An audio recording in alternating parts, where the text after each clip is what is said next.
You can't shut your iPhone off. Oh, I know. It's always listening. It's always pinging towers. It's always pinging Wi-Fi, building a digital breadcrumb trail of where you go and what you do. What happens to those recordings? Well, we've been doing a study following Google Mobile Services phone, any Android running Google Mobile Services, which is all of them, or an iPhone. And at about 3 a.m., we're seeing a spike of data leaving the phone, about 50 megabytes. That is basically that phone dialing home to the mothership, exporting all of your goings-on. All your pillow talk is going to... Pillow talk, whatever. What is a smartphone? It's basically a highly capable personal computer in your hand. Yeah. That's constantly linked to a network. Yes. This isn't just any computer. It's the most personal device you've ever owned. It goes where you go, hears what you hear, sees what you see. And here's the technical side of how they track you. Well, an advertising ID, it's like a 25-digit alphanumeric code that sits on your phone. And it enables to collect where you go, what you buy, who you call, and what you browse. This advertising ID is like your digital social security number, but unlike your SSN, this one tracks every aspect of your digital life, every app you download, every website you visit, every purchase you make. It's all tied to this unique identifier. The implications are staggering. It's more pervasive than Marcus Wolf of the Stasi or Beria of the KGB, Yes. of the NKVD, could ever possibly imagine. For those who might not know, the Stasi and KGB were some of the most feared surveillance organizations in history, yet they couldn't dream of having the level of access to people's lives that our phones now provide. And here's the proof. I've had so many people I've talked to about, they said, I was talking to my wife about needing a new mattress in our bedroom. The next day they're getting advertising for mattresses, which means the camera or the phone was listening to them in their bedroom. This isn't science fiction. It's happening right now in our homes, our bedrooms, our most private spaces. The companies behind these devices have created a surveillance system so sophisticated and pervasive that it would make any authoritarian regime jealous. Remember this crucial point. When a service is free, you're not the customer, you're the product. You can't shut your iPhone off. Oh, I know. It's always listening. It's always pinging towers. It's always pinging Wi-Fi, building a digital breadcrumb trail of where you go and what you do. Everything you do on an unsecured network is at risk. Your passwords, credit card, privacy, and even sensitive work documents could be exposed to prying eyes. Now more than ever, is it important to protect your data online. That's why we use private internet access. With private internet access, you can safeguard all your online activity with military-grade encryption, protecting you from hacks, governments, and even your own internet provider. Plus, they have a strict no-logs policy, which means they don't track or store any of your browsing history, so your privacy stays private. One click and you're protected. No complicated setup required. That's why we ourselves use private internet access for everything we do online. Get 83% off and 4 months free using our link for a limited time. You can click the link in the description to try it out today. Companies like Meta, formerly Facebook, didn't pay $20 billion for WhatsApp because they wanted to provide a free messaging service. They did it because of the invaluable data they could collect from billions of users. But that's not all.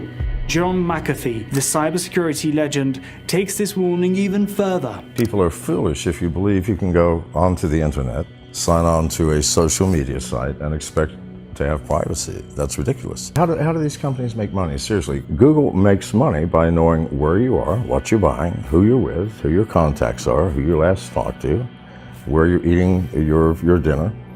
This is how everybody makes money. Every click, every like, every search comes with a hidden cost. And to think that you're going to get these free services, seriously, how valuable to you is Google? How often do you Google something to find out anything, where the next clothing store is, what's on the movies, something to help your children with their homework.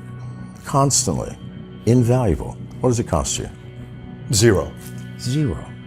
Please, nothing is free. This clip speaks to the heart of our everyday experience. Google is invaluable, yet it costs us nothing. But McAfee reminds us that the price is our privacy, an exchange we've all unconsciously agreed to. So to be shocked that Facebook is selling your data or allowing people to have access to it, I'm sorry, that's just foolish. The shock isn't in the sale of data, it's in our surprise that this happens. McAfee underscores a critical point. Data is the currency, and we've been paying with it for years. Of course they are, because how again do they make money? They have application interfaces that let them access your location, your contacts, who you're calling, what you're buying. This isn't just about ads, it's about a system designed to exploit every piece of data we generate for profit and potentially more sinister uses. But McAfee wasn't done shocking us. He revealed something even more disturbing about an industry that most people visit every day, something that's secretly turning our phones into spy devices without our knowledge. Now something that you may not know is that over half of all smartphones, both iOS and Android, are infected with keystroke logging software. This is a known fact. Every pornography site in the world, if you have keystroke logging software. Think about your phone for a minute.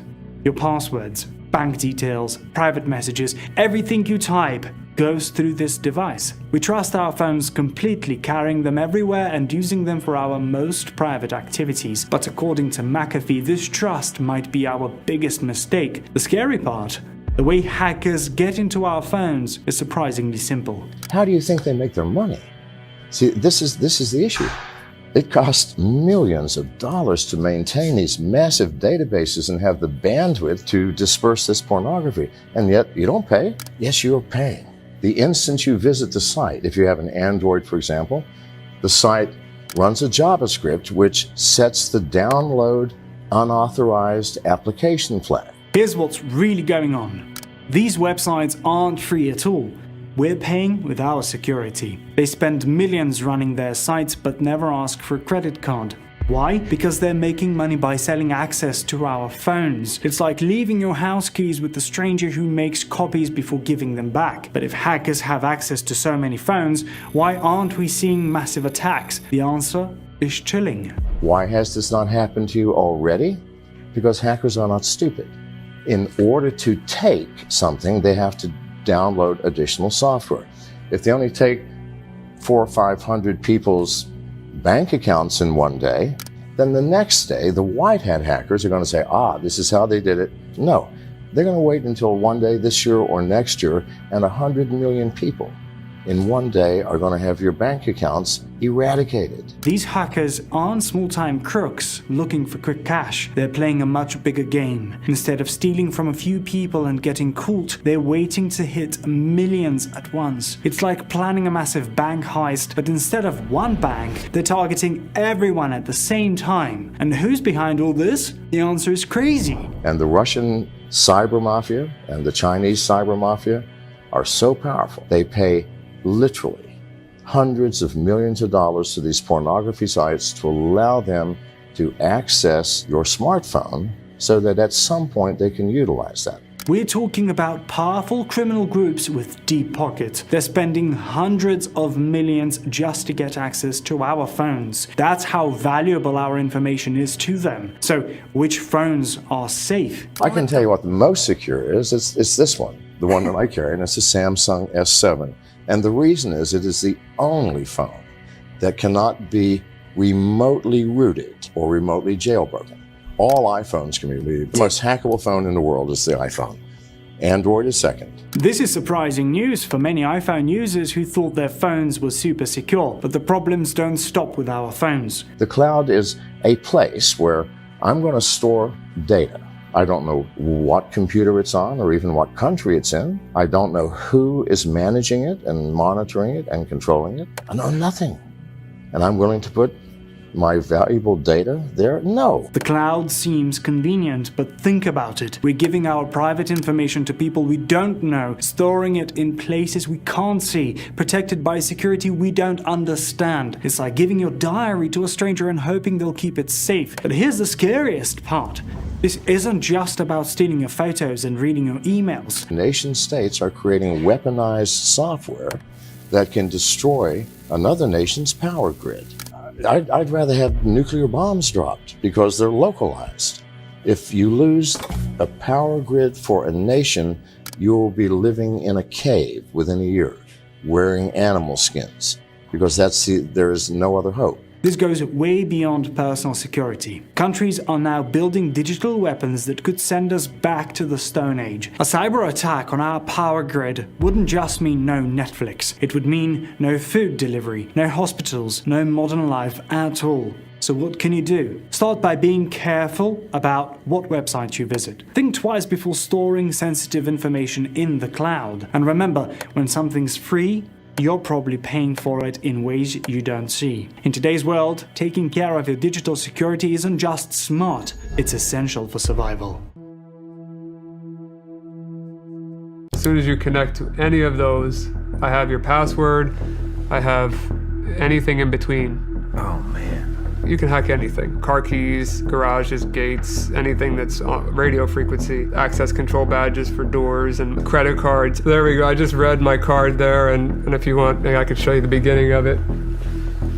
Oh my gosh, dude. This is Ryan Montgomery, known as the ethical hacker. He's demonstrating on camera how easily anyone can be hacked. Please pay close attention to what follows and share it with your family. There are many ways in which anyone can be hacked. I will show you a few methods that you and your family should be aware of, and of course, I will present a few solutions to help you protect yourself, so please stay tuned. Ryan is showing how hackers can trick people using fake Wi-Fi networks. They set up Wi-Fi connections that look real, like the ones you might see at a cafe or airport. So all of these networks here, they probably appear to be legitimate, right?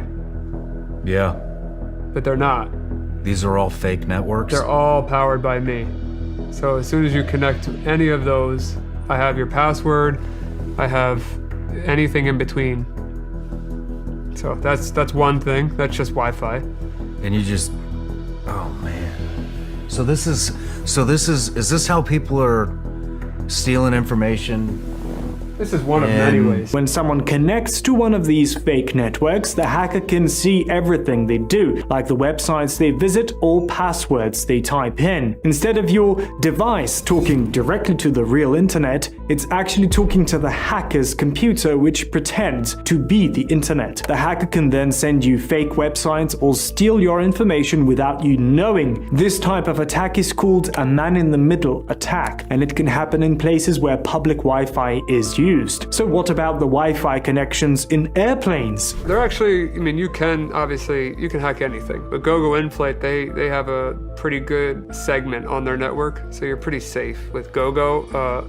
There's a chance of getting hacked, but not the same as like a Starbucks or a here. Like, your network has to be segmented into chunks. Okay. And GoGo segments it pretty well. Although someone can create a fake Wi-Fi network that tricks people into connecting to it, they mentioned that they could easily make a fake Wi-Fi network with a name like GoGo Inflight, which people on an airplane might recognize and connect to, thinking it's legitimate. The attacker can create fake networks with any name they choose, including names that look like the real networks people are used to seeing. Instead of just creating one fake network, the attacker scans the area to find all the real networks around them, and once they know the names of all the nearby networks, they can create fake versions of each one. This way, when people in the area try to connect to Wi-Fi, they might unknowingly connect to the attacker's fake network, thinking it's their normal, trusted one. Once they connect, the attacker gains control of their connection and can steal information. Besides Wi-Fi, the device they're talking about can also exploit wireless devices like mice and keyboards using a technology called NRF24. Some wireless keyboards and mice are vulnerable to attacks where the hacker can remotely take control of them. I'd highly recommend you go back to wired, even though it sounds old school. That's what you should do, because I could control your mouse and keyboard with this device and send keystrokes way faster than you can type them, and take over your computer without even having to see you or it. So I could do that through the wall. Brian Montgomery mentions other types of wireless attacks like this one. This is actually a really good one here. So if you're ever in a business, for example, this is a device that you would plug into USB. and then as you see, there's an Ethernet adapter here. And when this plugs in, this has a mini computer inside of it. So as soon as this thing gets plugged into a computer or to the internet, the first thing it does is try to reach back out to one of my servers. So if I put this in, you know, your closet or where your modem was at, I don't think that you would ever think this is a dangerous device. We're constantly bombarded with spam calls, texts, and marketing emails, making it feel overwhelming. A common question people have is whether simply opening a text message can lead to being hacked. The answer is technically yes. It is possible in some cases. This can happen through what's known as zero-click attacks, which are especially dangerous because they don't require you to click on anything or interact with the message in any way. Government agencies and hackers pay large sums of money for these kinds of exploits because they allow remote access to your phone without you even realizing it. If I open a text, could I be hacked just from opening the text?